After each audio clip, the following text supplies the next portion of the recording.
We begin tonight with the breaking news in the terror investigation we've been tracking since yesterday. We're now getting a clearer understanding of Rhode Island's link to a terror suspect who was shot and killed by police in Boston yesterday. And police opened fire on 26-year-old Usama Rahim yesterday after he allegedly lunged at them with a large military knife.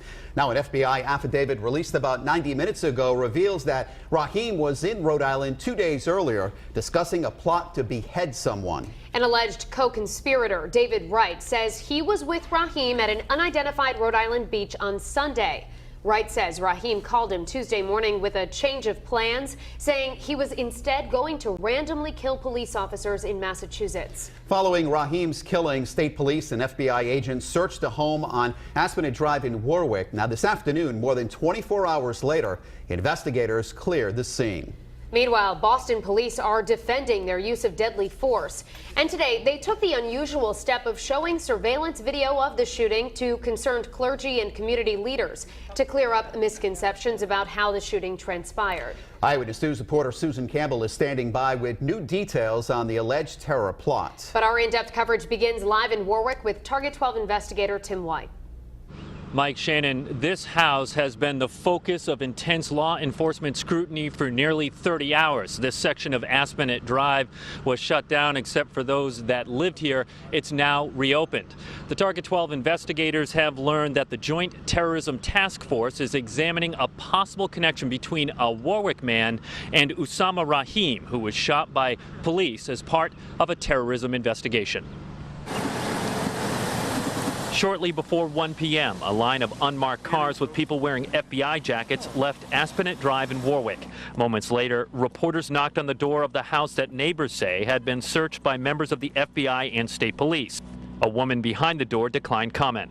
Go away! Can we talk to you about what happened here? No!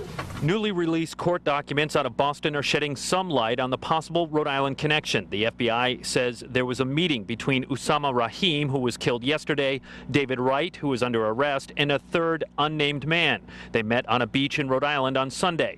According to Wright, at that meeting, Rahim told Wright and the third person that he was going to behead the intended victim in another state. Neighbors say police were focusing on a man in his 20s that lives here. He changed his religion to Muslim, and he seemed happy. You know, made a comment that he was happy. And no, I didn't think anything of it. He's free to practice whatever religion he chooses. A spokesperson for the Boston office of the FBI says no one has been arrested or taken into custody. From my driveway, you can just see a bunch of the undercover cop cars and the state troopers standing in the road, and I saw some boxes on the driveway, which means they must have found something.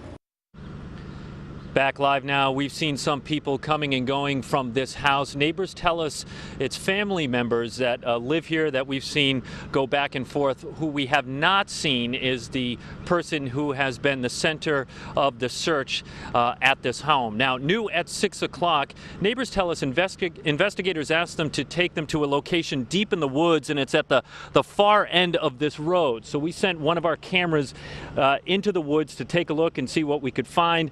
We'll bring you those pictures new at 6 o'clock. Mike, Shannon? Tim, do we know anything more about that person? Mike, I spoke with Warwick Police Chief Colonel Stephen McCartney. He said that in recent years they haven't had any calls to this house, nor do they have a criminal record for the person that was the focus of the search here.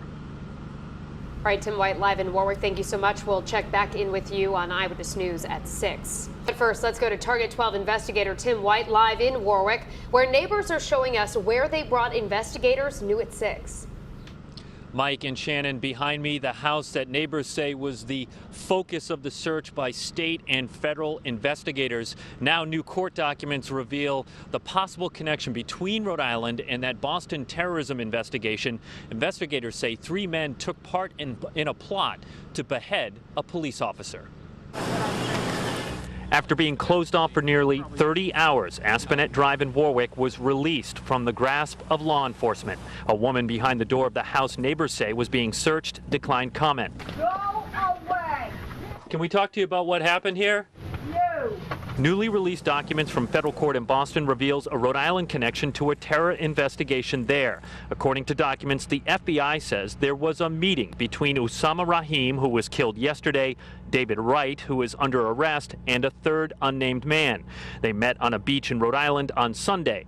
The documents state, according to Wright, at that meeting, Rahim told Wright and the third person that he was going to behead the intended victim in another state.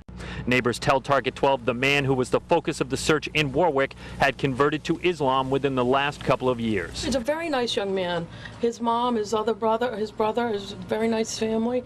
We're also told investigators asked neighbors to show them this location in the woods nearby. Roughly 200 yards off Aspinet Drive, a winding path leads to a sunken-in area with makeshift benches and what appears to be a fire pit. We actually found that a year ago. It's like a handmade, I don't even know, like a fort, I guess. It's a big circle. When I saw it a year ago, it was a big circle dug down into like a pit. And when we were there was like markings on the trees, and it was pretty odd. So I left because we didn't know what to do about that. Back live now, Warwick Police Chief Colonel Stephen McCartney tells me they have not had any calls to this house, at least in recent years to his knowledge. He also says the man who was the focus of the search here does not have a criminal record. Mike, Shannon? Tim, have you seen any activity at the house since investigators left? Yes, we have. We've seen people come and go here. No one would identify themselves. None of them would talk to us. But neighbors tell us they are members of the family that live here. Who we haven't seen, though, is the man who was the focus of the search at this house. So we don't know if he's in there or if he's left. What we do know is the Boston office of the FBI tells us that no one is in custody and no one has been arrested. Mike, Shannon? All right, Target 12 investigator Tim White reporting live from Warwick. Thank you very much, Tim.